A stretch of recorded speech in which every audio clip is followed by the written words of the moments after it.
stage peserta mencoba untuk kembali ke soal di stage sebelumnya. Gitu ya. Setelah pindah stage, peserta mencoba untuk kembali ke soal di stage sebelumnya. Secara sistem ini tidak akan bisa dilakukan, tetapi peserta tetap mencoba untuk make sure bahwa itu tidak bisa dilakukan. Poin nomor 5, peserta mencatat berapa waktu yang dibutuhkan untuk perpindahan setiap stage. Itu nanti setiap perpindahan setiap stage itu akan ada durasi waktunya ya. Gitu ya. Nanti kalau misalnya perpindahan setiap stage itu terlalu lama, mohon bantuannya untuk menginformasikan ke kami. Gitu ya. Nomor 6, peserta mencatat berapa waktu yang dibutuhkan untuk menyelesaikan ujian di stage terakhir. Nah, ini pembagian kelompoknya ya. Bapak Ibu silakan dicatat gitu ya. Untuk kelompok dari provinsi Bapak Ibu. Ya. Nanti terkait dengan skenarionya yang dilakukan oleh peserta gitu ya. Ini pembagian kelompok yang dilakukan oleh peserta nanti. Oke. Kelompok 1, 2, 3, 4. Ini ada 16 provinsi, 4 provinsi masing-masing kelompok. Ya, nanti akan kita share juga ke web UBKD.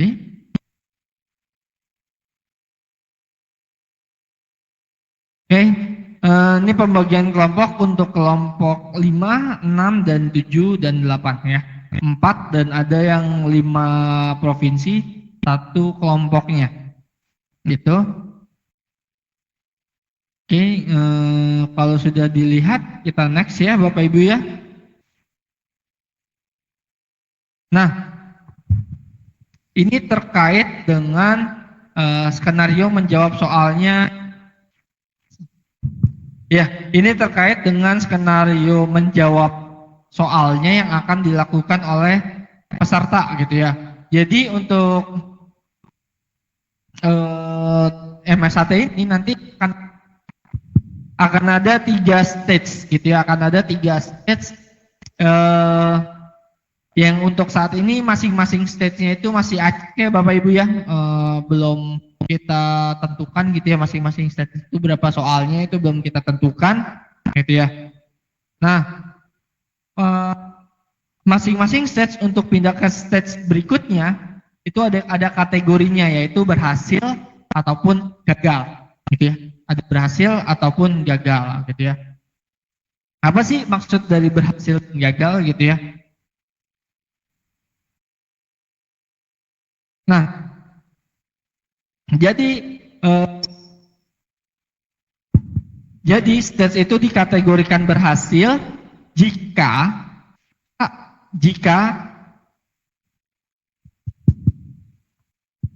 jadi stage itu dianggap berhasil jika peserta tersebut menjawab di stage tersebut soalnya lebih dari sama dengan 50% gitu ya. Contoh nih ya, contoh. Misalkan dari 10 soal di stage 1. Nah, dijawab benarnya ada 6. Gitu ya. Maka stage tersebut dianggapnya berhasil. Gitu ya. Dijawab benarnya 6, maka dianggap stage tersebut berhasil. Nah, kalau dari 10 soal yang dijawab berhasilnya hanya 3, yang dijawab benarnya hanya 3, maka stage tersebut dianggapnya adalah gagal. Gitu ya. Jadi, stage tersebut dikategorikan berhasil jika peserta menjawab lebih sama dengan 50% dari jumlah soal. Gitu ya. Dikategorikan gagal jika peserta menjawab benarnya kurang dari 50% jumlah soal pada stage tersebut. Gitu. Ya, kelompok 2 itu berhasil, gagal, dan seterusnya. Gitu ya, dan seterusnya. Jadi akan kalau banyak harus ya. Untuk tes besok, karena kita untuk mengecek gitu ya Bapak Ibu, untuk mengetahui apakah hitungannya salah gitu ya ritmenya ya. Maka untuk kunci jawabannya kita untuk esai kita kunci jawabannya adalah angka 2. Jadi Bapak Ibu misalkan ingin menjawab benar untuk pilihan gandanya B besar, B dan soal isian singkat esai itu menjawab gitu ya. menjawab angka 2. Nah, bagaimana soal-soal ada benar salah menjawab untuk menjawab angka 2 ya, itu terkait dengan isian singkat dan esai ini ya. Maka salah itu dikategorikan 2 gitu ya. Benar dikategorikan 1. Berarti kalau misalnya ingin menjawab benar, dijawabnya yang salah ya. Ataupun misalnya ada yang drop down, kunci jawabannya ya atau tidak gitu ya. Maka yang dijawab yang tidak untuk mengetahui itu jawaban yang benar gitu ya. Jadi urutannya yang kedua gitu ya. Kuncinya itu yang kedua urutannya. Gitu. Maupun itu isian singkat, esai ataupun soal berjenis down gitu ya, soal benar salah, maka yang urutan yang kedua adalah kunci jawabannya, seperti itu.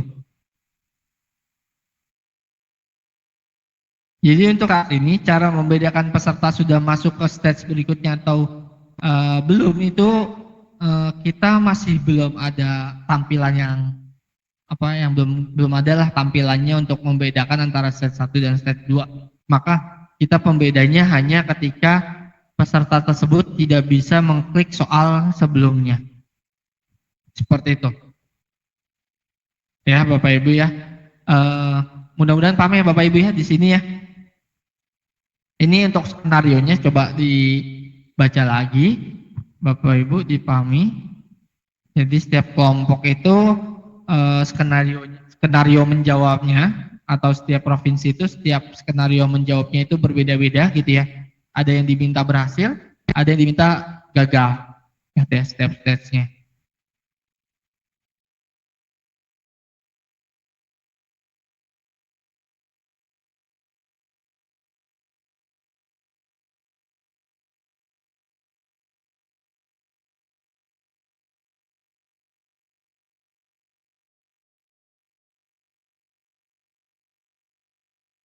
Oke, jadi itu yang dilakukan oleh Bapak Ibu, ya, yang akan dilakukan oleh Bapak Ibu besok.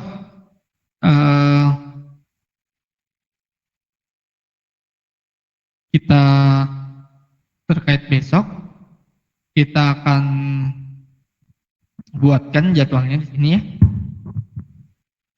Kita buat kasar aja. Pukul 9 WIB.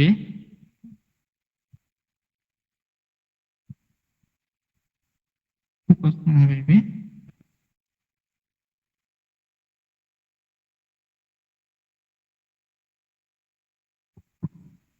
Oke, jadi dokter gitu ya, sekalian kita pengarahan, tetapi dokter bisa memulai gitu ya.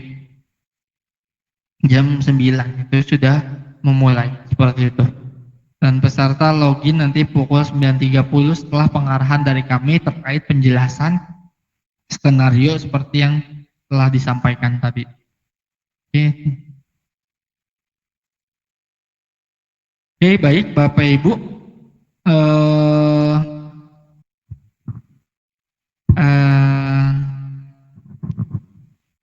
Dari Mas Anas ada yang mau disampaikan?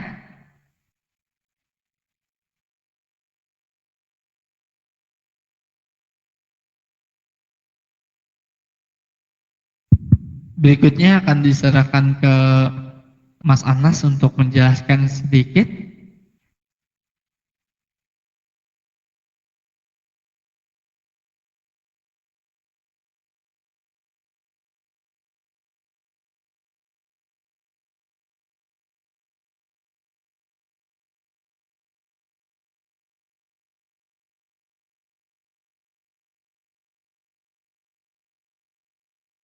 Warahmatullahi wabarakatuh. Saya menyatakan dan masih kalau hal ini untuk singkat buku dengan ini juga dapat ini teman-teman. Seperti ini atau kombinasi dengan jadi esai dan singkat berbeda kalau kombinasi singkat teman-teman bisa melakukan baik ataupun untuk teman untuk harus banyak kombinasi jadi teman-teman harus disimak. Jadi kedua sisi untuk yang atas kita menemukan ketika akan nah ini untuk naik ya dari atas. Ini ada lagi 9 ada penting dia drop down ke bawah. ya. Pilihnya untuk benar, dan itu pilih nomor 2 dari atas. Dan jawaban untuk esainya itu dipilih, diketik angka 2. Angka 2 ya teman-teman ya.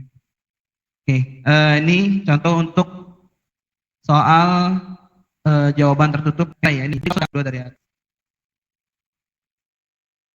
Oke, kemudian, nah ini namanya soal kombinasi lagi teman-teman ya. Kombinasi PG dengan esai. Ya, pilihan ganda dengan esai. Kalau pilihan ganda tentu teman-teman sudah tahu ya, tadi sudah dijelaskan oleh Mas Pijar, itu jawabannya pasti B kalau untuk yang kunci yang benar. Nah, untuk esainya sama ya. Jadi teman-teman mengetikkan angka 2 angka ya, bukan dengan huruf ya, dengan tulisan. Oke, kemudian nah ini jika teman-teman menemukan soal seperti ini, jadi ini soal PGK teman-teman ya. Jadi teman-teman hanya fakta atau mitos ya. Nah, untuk seperti ini, mungkin nanti akan banyak jenis modelnya ya. Ini saya kasih contoh seperti ini aja. Jadi kan nanti ada yang mungkin 3 tabel, ada yang 4 tabel di atas samping ya. Jadi artinya ini apa B. Jadi kalau mau semuanya benar, itu dijawabnya yang kolom mitos ya, kolom B ya, jemput kolom B ya. Ini di checklist. Ya, jadi semuanya ini harus checklist kalau mau benar. Jika silang, ya jawabannya pasti salah. Jadi harus semuanya dipilih yang B. Ya. Jadi ini untuk soal yang PGK dengan hanya satu jawaban ya. Dengan hanya satu jawaban tiap row-nya. Nanti ada lagi tuh PGK yang bisa memilih banyak. Nah, kira seperti ini.